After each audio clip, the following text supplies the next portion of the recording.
மருதமலை அவர்களை அன்புடன் அழைக்கின்றோம். கல்லில் செதுக்கிய கடவுளை விட கருவில் சுமந்த அன்னையே முதல் தெய்வம். அத்தகைய அன்னையினை வணங்கி பட்டிமன்றத்திற்கு வருகிறேன்.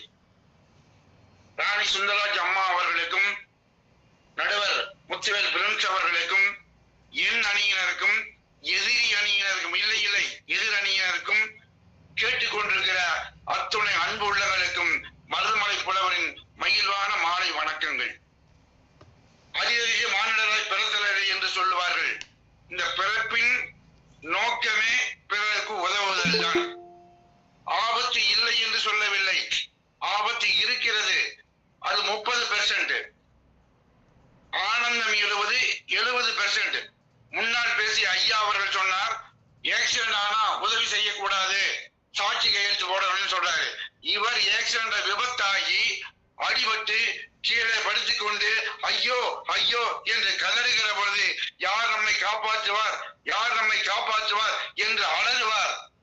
அப்பொழுது ஒருவர் சென்று ஐயோ உதவி செய்தால் நமக்கு ஆபத்து என்று நினைப்பார்களா? நினைக்க மாட்டார்கள், நினைக்க மாட்டார்கள்.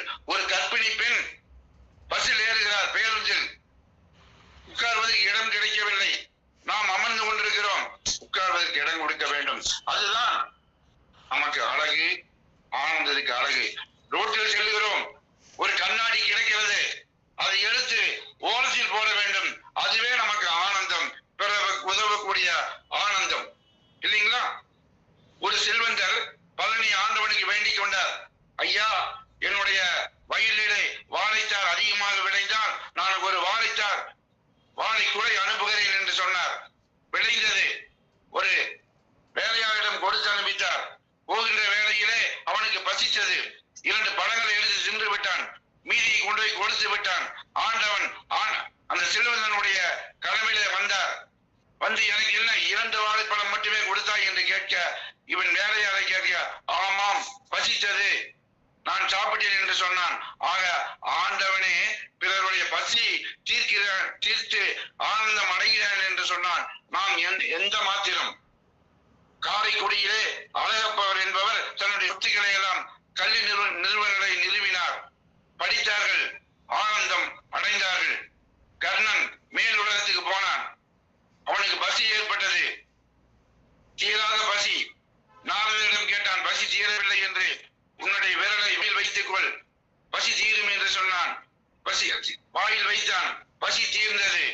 ஏன் என்று கேட்டால், ஒருவன் பசியோடு கர்ணனிடம் வந்து எனக்கு பசிக்கிறது என்ன செய்வது என்று கேட்க, அவர் அன்னதானத்து கூடத்தை ஆள்காட்டி விரல் மூலம் காட்டுகிறான். அந்த ஆள்காட்டி விரல் மூலம் காட்டியதற்கு அவனுக்கு நன்மை கிடைக்கிறது என்று சொன்னான். நாம் பிறருக்கு உதவி செய்து ஆனந்தம் அடைய வேண்டும். பக்கத்து வீட்டுக்கு குழந்தைகள் பள்ளியை விட்டு வீட்டிற்கு வந்தால் அவர் அம்மா இல்லை என்று சொன்னால் நின்று கொண்டிருந்தால் அவர்களை நாம் பேணி காக்க வேண்டும். பிறருக்கு பேணி செய்ய வேண்டும், உதவி செய்ய வேண்டும். அரிதறிது மானிடராய் பிறத்தலரிது. பணத்தை கட்டுக்கட்டாய் எண்ணிக்கொண்டிருக்கிறதை விட பிறருக்கு கொடுத்து உதவி செய்ய வேண்டும். குடியில் உன்னை மூளையிலே மன்னவனும் ஏழையும் ஒன்றுதான். கோடி செல்வம் உனக்கு இருந்தாலும் ஒரு கோடியிலே போடு என்பேன். கோடி செல்வம் இருந்தாலும் உனக்கு சொத்தாக குடியில் உன்னை மூடையிலே நெற்றியிலே 1 ரூபாய் காசு உன்னை ஒட்டி இருப்பார்கள். அந்த 1 ரூபாய் காசு கூட உனக்கு சொந்தமில்லை. நீ இந்த பிறவியில் நாம் மனிதர், அடுத்த பிறவியில் நாம் நாயா நரியா யார் கண்டார்? இந்த பிறவியில் மனிதனடா.